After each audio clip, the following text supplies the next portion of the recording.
Do you wake up every day fired up to make a difference? Are you committed to taking your nonprofit to the next level and beyond?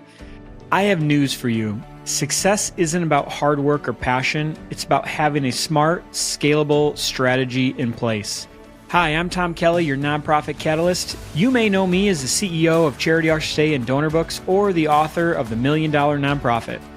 What I help nonprofits achieve that give them a significant edge and a clear path to substantial growth is the ability to strategically fundraise and effectively engage their community.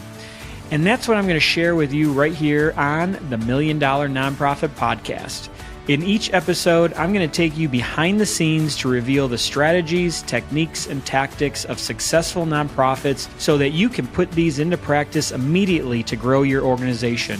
No matter if we are talking about common pitfalls nonprofits make and how to avoid them, exploring how to accelerate your next fundraising campaign, looking at how to attract ideal donors, or everything in between, this conversation is designed to drive your nonprofit forward. Welcome. I'm glad you're here.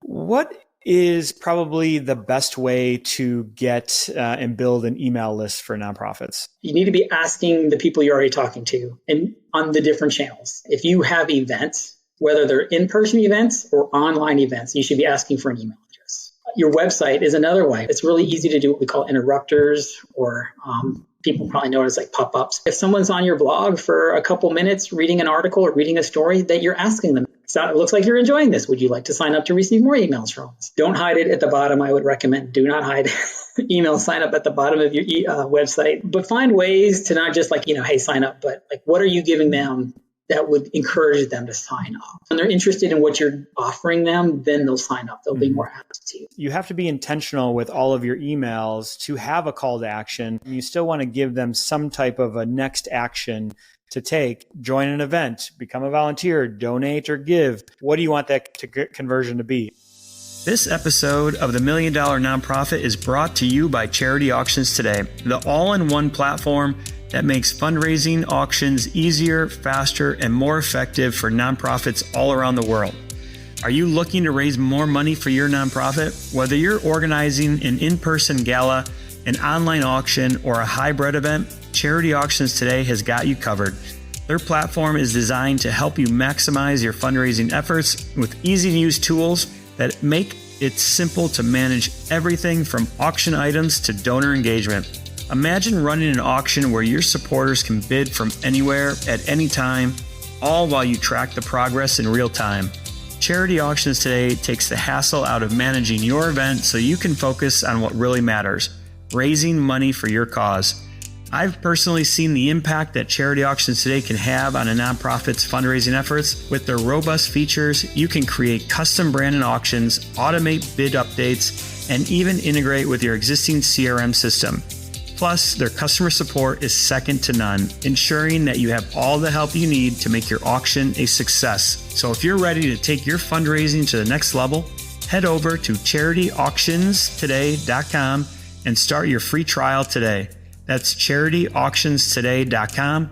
Don't miss out on the opportunity to boost your fundraising and make a bigger impact. Thank you to Charity Auctions Today for sponsoring this episode of the $1 Million Nonprofit Podcast and for helping nonprofits do more good in the world.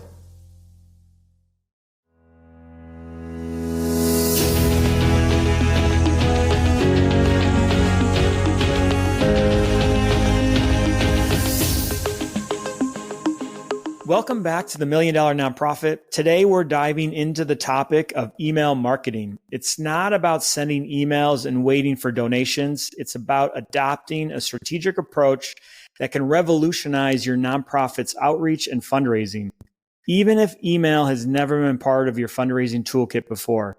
To guide us through this, we welcome our email marketing expert, John Walsh. John is a digital engagement specialist and the founder of Nonprofit Campaign Lab. John's helped raise over $20 million for nonprofits by mastering the art of communication and fundraising. John, welcome to the $1 Million Nonprofit. Thanks, Tom. Let's dive right in because this is a topic that we get a lot of nonprofits asking about, and that's email marketing. And a lot of nowadays with social media and how quick a nonprofit can spin up a social media post or an ad, they start to forget about email marketing and how important it is to actually reach out to their donors and ask for donations. How do you see email marketing fitting into the overall marketing strategy for a nonprofit? Yeah, I think with email, it's an integral part of communication, marketing, and fundraising for every nonprofit. It needs to be kind of up there with direct mail. It needs to be part of a digital marketing strategy. I think when you leave it out for whatever reason, you're missing a huge opportunity. I know in the for-profit world, email gets like a 40-to-1 ROI. I mean, that's huge. And I've been in places where emails will bring in hundreds of thousands of dollars, depending on the campaign or whatnot. So if you're not doing email marketing, you're missing out on a huge opportunity. We know people like email. We know people read email. We can track these things. And so by not using email, like I said, I just think you're missing out on an opportunity. And I know we'll get more into it, but email has been around so long now that we kind of have a good idea of what works and what doesn't when it comes to email. And you mentioned, kind of the snail mail and sending out advertisements or donation ask letters through the mail. And email is really just kind of that second tier of kind of email communication to ask for donations. So when it comes to actually sending out a fundraising email ask, what are some of those tips or strategies that you implement that get the biggest basically bang for the buck? Right. And so I think you kind of mentioned, first of all, right, so email works very well with direct mail. They partner well. We know through studies that donors like multi-channel communication. People who donate maybe only through direct mail are reading emails. And so that's, kind of one point to bring up is that, just even if they're not donating on an email, they're reading it and then they're going back, and then they're donating other ways, I guess is to the point. As far as what really engages people for fundraising, right? I think the beauty of email that's not part of direct mail is the urgency, the timeliness, newsworthiness, right? However you want to say it. Direct mail, while beautiful and works really well, you have to spend time writing it and crafting it and approving it and then sending it. And 2 weeks later, it gets to the mailbox, right? And if something happens, which does all the time, we're in hurricane season right now. That's too long. Waiting 2 weeks to talk about what's happening in the news. I mean, news reporters would go out of business if they waited 2 weeks to say. With email, you can put it together, get it out, and that's really where it's most effective, right? Is kind of around the urgency, around what's happening in the world right now, because that's when people feel most generous, I think. It's a good time when people feel generous, maybe I should say. Is because there's a great need at those moments. Like I mentioned, the hurricane, right? So that's happening, and all of a sudden it's become very real. And so email is great for that urgency. It's great for sharing that need and very fast. It's not a very long medium. It doesn't have to be 4 pages long. It doesn't have to be short either, which is great. It's great because it combines visuals and text. It's easy to navigate, pushing buttons, as opposed to maybe writing out a check. So there's a lot of great reasons, but I think the main reason for me, like email is great for fundraising, is because it really can get to the person quickly, based on whatever is happening. Yeah, and I think the other great thing about it is the stats and the KPIs of that email campaign. And that's just a great way to just be able to make decisions fast and on the fly, and really kind of change things up, as you go. So, I can really see a huge benefit, especially for someone that's not an expert in marketing, email marketing is probably the first thing that you should do. That's kind of the low hanging fruit that anybody can do, that they can just throw an email together and start tracking it. And then, then bring in the experts as you start getting some, money and donations trickling in. Then, people can take a step back, see what's working, go out, find the expert like yourself to come into their organization and really kind of put together that ultimate strategy for their email marketing and really explode the donation level. Yeah, that's actually how I got into marketing, digital marketing, was because I love to see the real-time results, which you didn't see the other way. So seeing that, it energizes me and says, oh, this is working. Let's double down. Or, this isn't working. And you can pivot so much faster than waiting maybe a couple of weeks or a month to say, oh, that appeal didn't bring in what we thought it would bring in. So to your point, I do love kind of the fast pace. And it is great because we could talk about this more, but the programs out there for email marketing are pretty easy to use. So you can make those decisions and see the reporting. Now, there's so many email marketing tools out there. Is there one or two that you like and that are pretty much the easiest to use for smaller nonprofits and affordable for them? Yeah, I mean, and you probably heard of them. MailChimp is easy to use. They've bumped up their pricing a little bit. They're easy to use. As far as I know, a lot of smaller nonprofits use them. The interface is easy. Constant Contact is another one. If you have a CRM, you may already have an email marketing platform built in. Like I'm thinking if you already use Blackbot or NXT or Razor's Edge, it might already be built in, or it might be a cheap add-on. So I would also look at your CRM, because a lot of CRMs now, Virtuous is another one that I can think of, that have email marketing platforms built into the CRM. And so if you're small and you're trying to keep the cost low and not bring in a new team of people to ask questions and to have to answer questions, look at your CRM. But if not, I'd suggest like MailChimp, Constant Contact. And what do you think is one of the biggest mistakes nonprofits make when they start their first email marketing campaign to their donors? It may not be the first one, but I think the biggest mistake a lot of them make is actually they don't email enough. It's a common mistake that I see from a lot of nonprofits, big ones and small ones. And actually, a lot of the small ones do a better job than larger ones. I think there's this kind of mentality that we take from the for-profit world, where we don't want to over email people. Like, I don't want to receive 4 emails from this brand because it frustrates me. I don't need to see 4 sales. And so they kind of take that to the opposite extreme. Like, well, I'm going to only email once a month. To be honest, even that's not enough. And people like email. So it's okay to email them more than once a month. If your audience likes your emails, if they find value in your emails, they like what you're doing, they will open your emails, whether you send them once a week or a couple times a week. It's really okay. That's the nice thing, I guess, about email is they get to choose. And we can go back to reporting, but then you can kind of see what's working and what's not working. And if you're seeing that,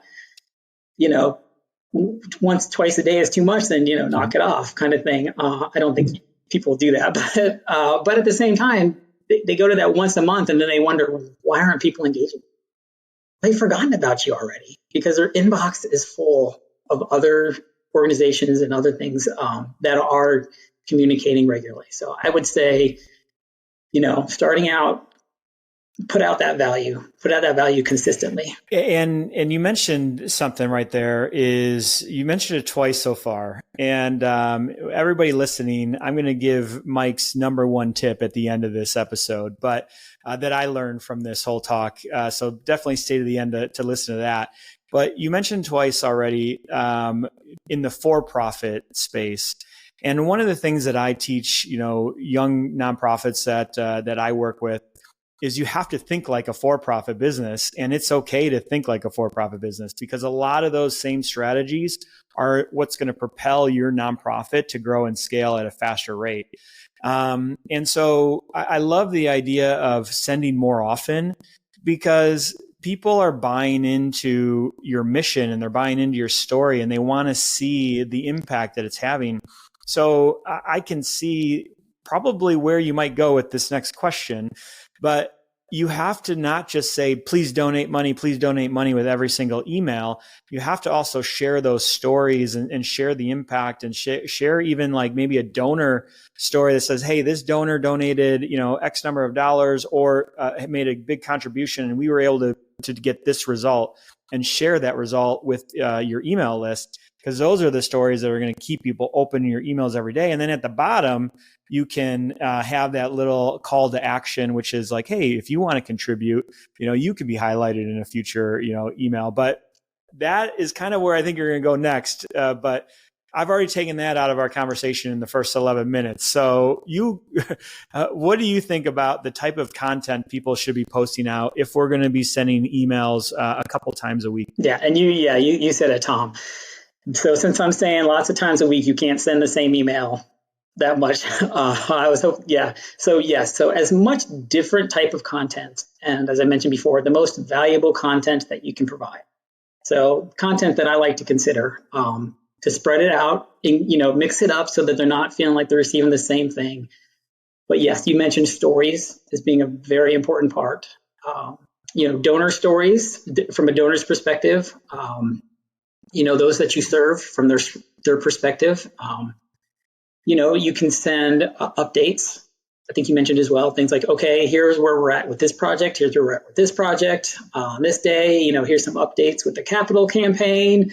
Here's what a new building is looking like. Here's the inside of the building. Here's it without, walls. I mean, believe it or not, people love that stuff, right? And what it's showing is showing their dollars at work. And that's what you really want. So yes, you have stories, you have updates, events. What's going on, especially some of these, if you're doing online webinars, if you're doing anything like that, anything that, ebooks, anything that you have as an organization that you could share with them. So we talk about value. That's great as well. But yeah, all of those things, newsletters, right? Which is kind of a multifaceted email with maybe a couple different calls to action, a couple different maybe videos, maybe photos of the place, right? Like your imagination can run wild, and that's why you can send so many emails, because they're not looking the same. They're not reading the same. They're not boring. Yeah. So yeah, newsletters, as I said, but there are so many. And then, like you said at the end, ask. It's okay. If you're sending thank you emails, that's another good one I didn't mention before, but like thank you emails, maybe that don't have an ask, but thanking your donors, thanking your subscribers for reading, sharing things like, hey, follow us on Facebook, follow us on social media, right? That can all be taken care of through email. But yes, I'll go back to fundraising, but when you sprinkle those in throughout, I don't really have a good ratio, the exact ratio. I like to think 3 to 1, but that's not scientifically based or anything like that. But yeah, after kind of the 3 emails, go 3 cultivation, what I call cultivation or nurturing emails, and go ahead and ask. You can, like you said, you can put it at the bottom, or you can make it a straight out ask. Once you build up that relationship with people through email, they will be more receptive to your fundraising emails. They won't be offended by them. I hope they won't. I've been through the situation where I've built email programs, and at first they're like, "Oh, what's this?" They're asking me for they're asking me for money in email. But the more you send those cultivation emails, the more you share those stories, the more they see their work and how they're contributing. And so when that time comes when you have to send that fundraising email, they are actually more than happy. Have you ever sent an email that showed some struggles that the organization is having, or maybe a big fail or something bad that might have happened to the organization? Yes, and those do pretty well too, actually. We've sent things where we needed building improvements, where, and those do very well, only because the need is tangible. Same with sometimes like humanitarian. It's just harder sometimes with some missions, and I understand being from a nonprofit, some missions are more challenging to visualize. But when you have some great need that's easy to see, whether it's like maintenance, a new roof, a new building, those have great results as well. And I think that's really wise because the donor can point to it and say, yeah, that's how I helped. But yes, I would say if you can find them, we used to ask, like our advancement team. We used to ask our facilities. We used to ask, our board members, what in the nonprofit can we use? Where's there a great need that we can share? Do you have any tips for increasing the open rates? Yeah, now open rates are tricky. I will give you that because of a whole lot of technical reasons. And so when it comes to open rates, they're a little inaccurate, I should say. The best way to say that. Based on, there's pixels and some stuff that gets in there, and like Apple actually opens up your email before they send it to you. And so there's that whole issue we could go into in a different podcast. But to answer your question, right? So there's three things that improve an open rate. The most important and that we've seen for years is the from name or the sender name, however you want to say it, which is most of the time the name of your organization or the name of someone in your organization, the president, the CEO, someone they're familiar with. If they're familiar with the person, they're going to open it. If they're familiar with your organization, they're going to open it, even if the subject line is not great. If they trust you as an organization, they'll open it. So consider that first. If you're going to look to improve your open rate, stay consistent with your from name. If you go changing it up for everyone, they're never going to know who you are. Number two is subject line. And this is where they go in email, the inbox, and this just happens to be the way that it happens. With subject lines, this is kind of a passion of mine. The more interesting the subject line, the better. I think that's the easiest way to say it. Nonprofits can fall into the rut of update number one, update number two. Your update. I mean, they may open it if they love your organization, but there's no interest there. Some of the things you can do to get interest: ask questions in the subject line. Use quotes. If you have a story in that email and there's a great quote, pull that out and put it in the subject. I love that one. I will say a word of caution is, you probably already know this, don't put anything in the subject line that's not in the email. Don't go clickbait. But I'll give you my tip, is I usually write the email first, and then I go through the email and I find out, this is interesting. I like that. I'm going to use this for the subject line. I work in reverse that way. It's kind of like a headline, so keep it short, not too long. And then the third one, really quickly, is what we call the preview text. And so, believe it or not, a lot of people open up an email based on that little sentence at the end in the preview text. And so I think I've seen like 30, I've done some tests, and it's raised it up by, anywhere from 10 to 30%. That little text, one sentence, give you tips on that one. Don't restate the subject line. Don't say update number one and then say in the preview text your update. Give them some more. So it can be a call to action. The preview text can be a call to action. If you ask a question, just try to expand on it a little bit more. This is the tough part, without giving it all away. Right? That's the trick to inbox and subject lines and open rates, is to entice the person enough to open it up without giving the barn away. And so the preview text, where is that? Just take the first line of the email, or is that almost like a second subject line that's kind of a little hidden feature within some of these email systems? Some of the systems will ask you to put in the preview text, and so you can just write it out in that little box in the form field. Some won't. Some you'll have to, if they don't, you have to be very careful, because what it'll do is it'll pull the first line of text from the email. And that's actually not usually the first line of text in an email. Usually it's like if you have an image and you have alt text in the image, it'll actually pull that. Or if you have a header if you have like a navigation bar on your email, it'll actually pull that. So it may say something like donate now in your preview text. If that's what the first thing on your email says, it won't actually look at the text. In some cases, it's okay if you use like a plain text style. and your first text says like, dear Tom, thank you for all you do. It may pull that, which is fine from preview text. So I guess what I would recommend based on your question is to test it and see. What does a preview text say? Because you don't want it to say, help our organization donate now.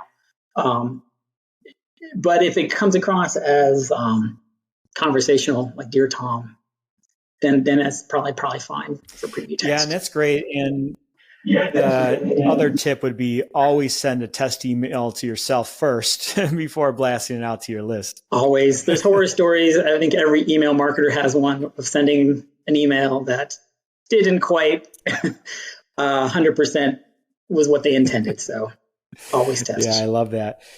And so how important is segmenting your donor list? And how often do you basically tailor your emails based on that segmented donor list? It is a good question. Segmentation is probably I'd say the easiest, but if you want to talk about open rates, that's one of the best ways. That's not inbox specific to actually improve your open rate. And it's also one of the ways that I start with personalization. People like to talk about adding their first name into emails. That's all great and fine, but segmentation is much more important because that's the highest level of personalization. It gets the marketer or anyone thinking, okay, who is this email for? And how can I write it for them? And so just kind of give you some examples, right? So for instance, a thank you email. You don't want to send a thank you email to people who hadn't donated if you're going to send them a thank you for donating email. It's kind of the easiest segmentation, I think, in the nonprofit world, right? You just want to remove anyone who didn't donate and send it to anyone who donated. It's fairly easy to do in a CRM. And then, like you said, then you can craft it so that it speaks to the person. And then when you speak to the person, again, you're building that trust. You're building that relationship with the person. You'll see the results because they will open it. They'll engage with it, whatever it is, whether you're sending them a thank you, here's a video of how you did it, or, here's thank you, here's click to this link for a story, right? They're going to be so much more engaged with it because it is so much more personal. Just to give you some other ideas, for segmentation, you can segment by live bunts. You can segment by people who aren't donating. You can segment people. You talked about this as well, I think earlier, is you can send to people who haven't opened. So you can send the same email that you just sent maybe 2 days ago and just remove everyone who opened it and then send it to anyone who didn't open it. You don't have to change anything. If they didn't open it, they basically probably didn't see it. And we've seen great results with that. I've sent those emails at the end of the year. And we've actually seen higher donation rates sometimes on the second send. And all we did was remove people who saw it before. And so those are some great examples of segmentation. And I think that's... Well, segmentation, like you mentioned earlier, is just you can't send the same message to the same person, right?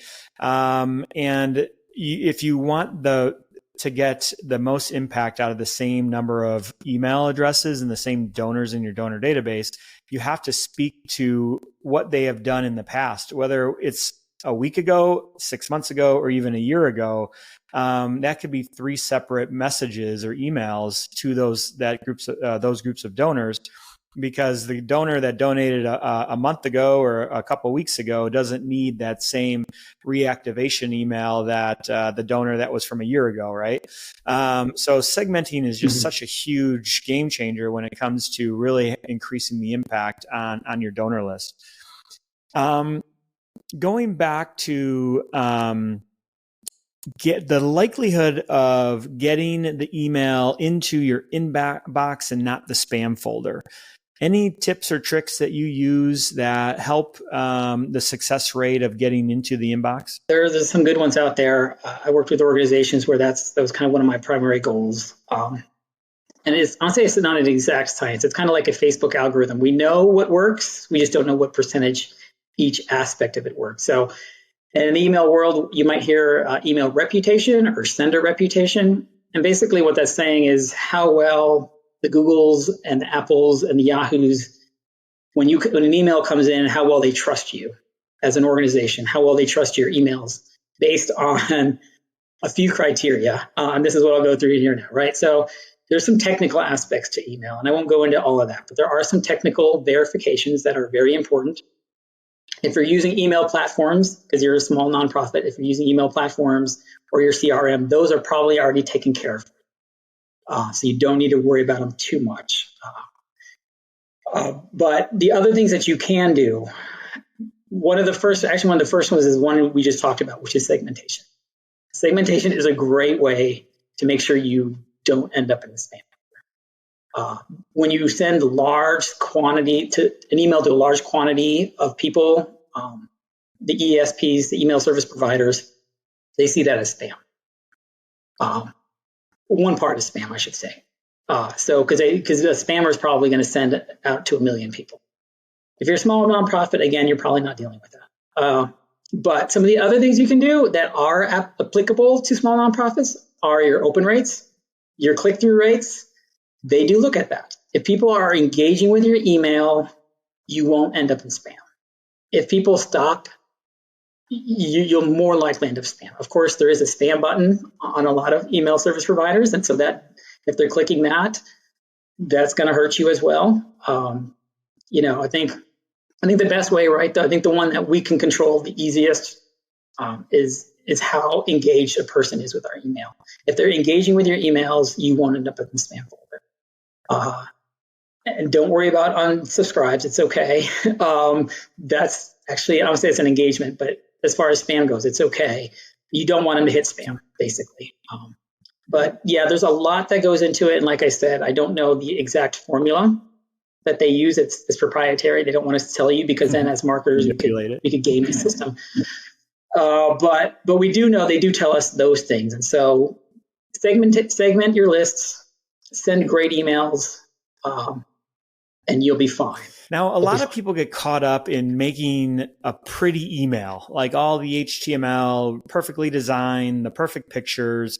How important is creating a custom designed email or email template compared to just a standard plain text email? And have you tested that to see if one or the other gets a better engagement rate? Yes, I have tested it. And I, to be honest, I use both. It's not an either or. It depends on the situation, the marketer's favorite creed. I think it depends. I've done testing though, and in general, what we call plain text emails perform better. I use plain text, especially if they're coming from an individual at the organization. You want the email to look and sound like an email. And if I were writing an email to you, Tom, I probably wouldn't add a whole bunch of links and pictures and colors. And, if I just wanted to give you a quick email, I would just write it and send it. It would be very plain, just text. That's why those emails perform so well. They perform well for fundraising emails. They perform well for cultivation emails. And I've seen everything I've seen. I'm not saying the other HTML colorful ones don't work, but most of what I've seen is those plain text type work very well. And so, especially if you're a new nonprofit or if you're a nonprofit and you're just starting out on email, don't go crazy with images and colors and templates and call to action buttons. Just write a plain email and send it out. Having said that, yes, sometimes it's nice to add a picture. And a lot of your email marketing platforms make it pretty easy to add images and change a few colors. It's not the end of the world. Don't try to go crazy. What can happen, the more you add to it, the better chance it is of breaking. And what I mean by that is all the different mobile devices out there and all the different browsers out there render email differently. And so the more you kind of mess with that, the better chance that'll look weird. The kind of, I like to use newsletters, and that's maybe the one spot I add some images. But yes, to be honest, keep it simple. I know that's another motto. A plain text email is really all you need. If you're just starting out on emails, start Perfect. there. What is your favorite call to action when you add it to the bottom of an email? Is there one or the other that you've tested that seems to outperform a different one? Yeah, I have done some testing on it. Quite a few testing. I now have an article out there on that where I did one which was like give now versus donate now, and it was, um, there's that, like, what's the difference in, and I like language, and like, what does it mean to someone, and does it really mean something different to other people, excuse me. And so we tested it, and yeah, my thought was that give now would work better. But actually, with our organization, donate now works better. And I believe it was because we actually had already kind of we had been using that donate now for years. So when we introduced give now, it was different for them. I will say that while I did that test, it's a great test and a lot of fun. People love to talk about it. The more specific you can be with your call to action button, the better. So if you could say give to hurting children, that's so much stronger than give now, or anything like that. So the more specific you can be with your call to action button, I would say the better. And then the second choice is to test and see which one works better for you if you're really going to stick with donate now or give now. Most people say give now works better. It didn't for us. There you go. What is your favorite KPI or metrics to track that's pretty much the most important to you as an email marketing expert? Yeah, the most important one is your conversion rate. And so really when it comes down to the end of the day, you want people to open the email. If they don't open the email, you're not going to get a donation. But they can open the email and not donate, right? They can click on something. The click rate's another step above an open rate. But again, that's not the foolproof. And, that's not the end goal of an email. Unless, I guess it depends on the cultivation. But if we're talking fundraising emails, the click rate isn't the end either. What we really want is them to go to that landing page and then click give now, donate now. So I really look at the conversion rate first and foremost, as far as the most important KPI for an email, and how well it's doing. There's a whole bunch of other ones, but at the end of the day, right, we're sending emails for a reason. We have a goal, and an open and click is good, but really what we want them to do is probably a little farther down. And so it's going to be a little lower. I'll just say that, right? You could have, there's another test I did where we had a subject line. We did a test on subject lines, and one subject line had a great open rate and a horrible conversion rate. And we had one that had a lower open rate, but a much better conversion rate. So which one is better? In my mind, it's the conversion rate, right? Like, great, you open an email, but you didn't do anything. So yes, that speaks to that, the importance. I think that goes back to the point of thinking like a for-profit business. You have to be intentional with all of your emails to have a call to action, even if it's just an update email of like, hey, look at the great thing we did over here. But at the bottom, you still want to give them some type of a next action to take. And that next action should be to, join an event, become a volunteer, donate or give. And that should be the intention of that email at the bottom. The first half can be about giving information and updates, but there should be an intention that, again, the conversion at the very end of what do you want that conversion to be? Sign up for an email, sign up to social media, sign up to be a volunteer, sign up to an event, or donate money, are all just a group of call to actions and conversions that you could be tracking that you want to try to get them to take action on. Absolutely. Yeah. It doesn't have to be just fundraising. It can be a multitude. And like you said, for-profits are very good at it. And that's a place where we as nonprofits can learn. What is probably the best way to get and build an email list for nonprofits? Yeah, I think the best way, we talked about this earlier, and I'll say it again, is value. What value do you have as an organization that you can provide for people out there to come to you? Right. And I think, this looks differently for different organizations. And I mentioned a few things, and I think you even mentioned a few things, right? So first of all, without the value, you can actually just simply, a lot of organizations in their direct mail don't ask for email addresses. I mean, That'd be a great place to start. You need to be asking the people you're already talking to and on the different channels. Can I have your email address? So that's place one if you're not doing it, start there. And as far as value goes, there's lots of different ways, right? If you have events, whether they're in-person events or online events, you should be asking for an email address. If it's in person, you might have to use a piece of paper and then transfer it over to your marketing platform. But if it's online, if you have these events that people are interested in, share it on social, and share it other ways too. But get people to sign up through events. You can also talked about this again, like resources or ebooks that maybe you have, blogs that you send, right? They put it out there and then it asks them to sign up for your email address.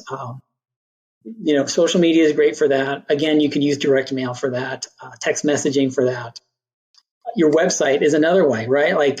You can it's really easy to do what we call interrupters, or people probably know it as like pop-ups, but they're not as offensive as that anymore. Right? Where if someone's on your blog for a couple minutes reading an article or reading a story, that you're asking them, hey, would you like, so it looks like you're enjoying this. Would you like to sign up to receive more emails from us? There's a lot of things that you can do on your website, sidebars, navigation bars. Don't hide it at the bottom. I would recommend do not hide email sign up at the bottom of your website. That's, I guess, one of my pet peeves. But find ways to not just like, hey, sign up, but like, what are you giving them that would encourage them to sign up? Because when they're interested in what you're offering them, then they'll sign up. They'll be more apt to. Yeah, that's great. And John, this has been a wonderful conversation. My biggest three takeaways that I got out of this, or really I'm just going to say the number one that you talked was a 3-step process for crafting your email. And that is making sure that the name of the person that it's coming from in the organization is consistent. You don't want to be changing that name up every time you send an email. Stay consistent with either the organization name or individual, the founder, the high profile individual of the organization. It's the face of the organization. 2, focus on the subject line. Look at, questions, use quotes, anything except clickbait, to really kind of captivate the interest to get people to open it. And then the big tip, I think, out of this whole conversation is the preview text. I don't think anybody probably knows what the preview text is. And I think we're going to have to double down on that one in a future episode. But this was an amazing conversation, and I could talk for hours about this. And I know we just scratched the surface on this, but to some people, this might seem a little bit overwhelming. How can they reach out to you for more help? How can they get into your world if they have questions after this episode, to really just maybe engage with you to either get help or get some advice? What's the best way to get in touch with you? Yeah, there's actually 2 ways. I share a lot on LinkedIn. And so if you're kind of like just looking to get advice, kind of in a passive way, then connect with me on LinkedIn. And then the other way is I have a website. It's called the Nonprofit Campaign Lab. It's where I share my tips. It's where I share some of my tests that we talked about today. And you can reach me there as well. So the URL is nonprofitcampaignlab.com. Well, John, this has been wonderful. You had a lot of great nuggets in there. I can't wait to get this episode out and in everybody's hands. And hopefully if you're listening and you don't utilize email right now, the importance of it is so much more than you probably realize. It's not all about social media of Facebook, Instagram, TikTok. Email is such a huge component that a lot of people just don't even think about because of these newer technologies. But from our conversation today, you can really tell that your engagement rates, the amount of money that you can raise, and it's such a low-hanging fruit that you can implement really easily and see a dramatic impact pretty much immediately, which is the great thing. So email marketing for fundraising and donations, definitely make sure you add that to your toolkit. so that you can raise more money every month and get your way to becoming the $1 million nonprofit that you know that you are. John, thank you so much for your time today. It was a pleasure. Thank you, Tom. I appreciate it.